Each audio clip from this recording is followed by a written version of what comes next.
किसी गांव में एक साधु रहा करता था। वह जब भी नाचता था तभी बारिश होती थी।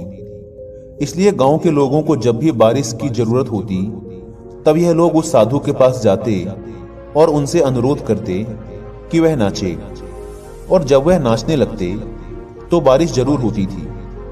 कुछ दिनों बाद 4 लड़के शहर से गांव में घूमने आए। जब उन्हें यह बात पता चली कि किसी साधु के नाचने से बारिश होती है तो उन्हें यकीन नहीं हुआ।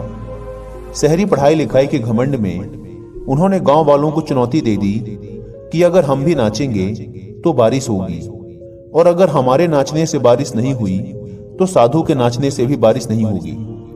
अगले दिन सुबह सुबह गांव वाले उन चारों लड़कों को लेकर साधु के कुटिया के पास पहुंचे। गांव वालों ने साधु को सारी बात बताई। फिर उन लड़कों ने नाचना शुरू किया। पहले लड़के ने नाचना शुरू किया।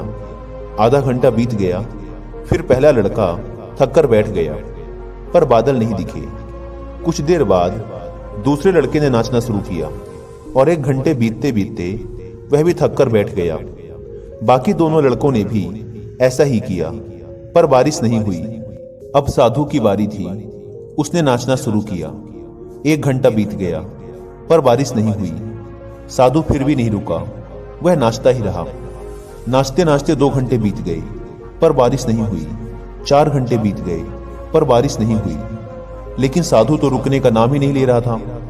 धीरे धीरे शाम ढलने लगी कि तभी बादलों की गड़गड़ाहट सुनाई दी और थोड़ी देर बाद जोरों की बारिश होने लगी। यह देखकर चारों लड़के दंग रह गए और तुरंत साधु से क्षमा मांगी। फिर चारों लड़कों ने साधु से पूछा, बाबा, भला ऐसा क्यों कि हमारे नाचने से बारिश नहीं हुई और आपके नाचने से बारिश हो गई? साधु ने उत्तर दिया, जब मैं नाचता हूं तो 2 बातों का ध्यान रखता हूं। पहली बात तो मैं यह सोचता हूं कि अगर मैं नाचूंगा तो बारिश को होना ही पड़ेगा, और दूसरी यह कि मैं तब तक नाचूंगा जब तक कि बारिश ना हो जाए। सफलता पाने वाले में भी यही गुण विद्यमान होता है। वे जिस काम को भी करते हैं उसमें उन्हें सफल होने का पूरा भरोसा होता है, और वह तब तक उस काम को करते हैं जब तक कि उसमें सफल ना हो जाएं। इसलिए अगर हमें सफलता हासिल करनी है तो इस साधु की तरह ही अपने लक्ष्य को प्राप्त करना होगा।